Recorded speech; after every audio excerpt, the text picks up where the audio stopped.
हर महादेव दोस्तों, नमस्कार दोस्तों। मैं अंशी पांडे अपने चैनल अंशी बे में आप लोगों का स्वागत करती हूँ। आज हम जो है भौम प्रदोष व्रत का कथा का श्रवण इसमें करेंगे कि प्रदोष व्रत जिस दिन पड़ता है सोमवार से लेकर रविवार तक, उसी के दिन का वो जो है व्रत कथा शुरू किया जाता है। तो अगहन मास में शुक्ल पक्ष की जो भी प्रदोष व्रत पड़ रहा है तो 2 दिसंबर दिन मंगलवार को पड़ रहा है, तो इसे हम भौम प्रदोष के नाम से भी जानते हैं।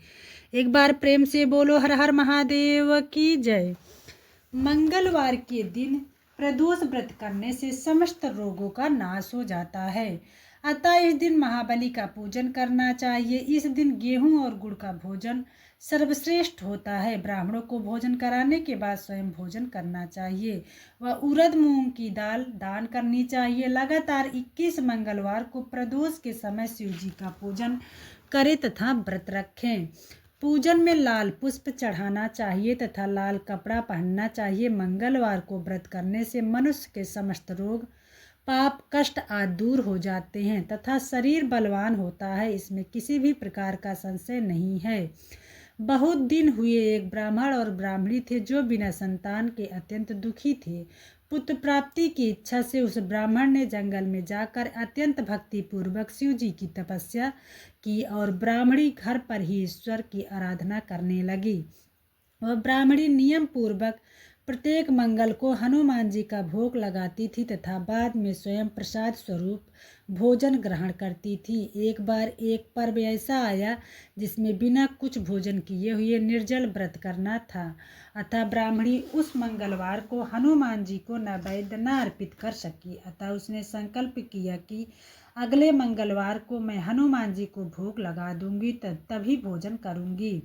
ब्राह्मणी की इस प्रकार की भक्ति और श्रद्धा देखकर हनुमान जी रात में उस ब्राह्मणी को स्वप्न में दिया कि मैं तुम्हारी ऊपर अत्यंत प्रसन्न हूँ तथा तुमने यदि मंगलवार के दिन निर्जल व्रत करके मेरा भोग नहीं लगाया तो इसमें चिंता की कोई बात नहीं है।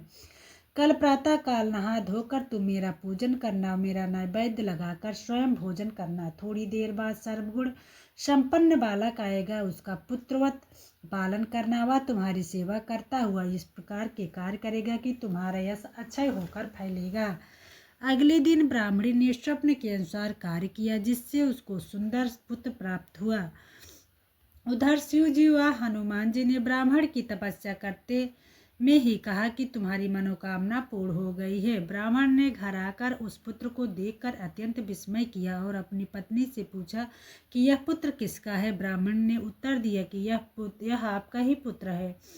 अपनी पत्नी से इस प्रकार के वचनों को सुनकर ब्राह्मण बहुत क्रोधित हुआ तथा अपनी पत्नी को कुलटा चरित्रहीन आदि बच्चों शब्दों से संबंधित किया एवं उस पुत्र को मारने के अनेक प्रयत्न किए, किंतु भगवान की कृपा से उस बालक का बाल बाका न हुआ। फिर हनुमान जी ने उस ब्राह्मण को स्वप्न दिया और कहा कि हे विप्र, अपनी पत्नी एवं पुत्र के चरित्र के विषय में किसी प्रकार का संदेह न करो। मैंने तुम्हारी तपस्या और तुम्हारी पत्नी की भक्ति को देखकर इस पुत्र को वरदान में दिया है। यह बालक तुम्हारी सेवा करता हुआ तुम्हारी कीर्ति को चारों ओर फैलाएगा। दूसरे दिन से ब्राह्मण अपनी पत्नी व पुत्र से प्रेम करने लगा और सुख से रहने लगा। इस लोक में अनेक सुखों को भोगता हुआ वह अंत में मोक्ष पद को प्राप्त हुआ। जो कोई भी भौम प्रदोष का व्रत या पवित्र कथा को सुनता है उसके समस्त पाप नष्ट हो जाते हैं एवं संपूर्ण कामनाएं पूर्ण होती है। प्रेम से बोलो हर हर महादेव की जय। माँ पार्वती जगत जननी की जय। तो प्रदोष व्रत का संबंधित नियम विधि आपको हमारे चैनल पे मिल जाएगा कि प्रदोष का व्रत हम कैसे करें, और प्रत्येक प्रदोष का व्रत चाहे शुक्ल पक्ष का हो या कृष्ण पक्ष का है, संपूर्ण पूजा विधि और व्रत कब रखा जाएगा, संपूर्ण नियम आपको हमारे चैनल पे प्रोवाइड होता है। तो प्लीज़ चैनल पे नए हो तो चैनल को सब्सक्राइब कर लेना, साथ में एक छोटी सी लाइक भी करते जाना, क्योंकि आप लोगों की एक छोटी सी लाइक, एक छोटा सा सब्सक्राइब से मुझे बहुत बड़ी हिम्मत और प्रेरणा मिलती है।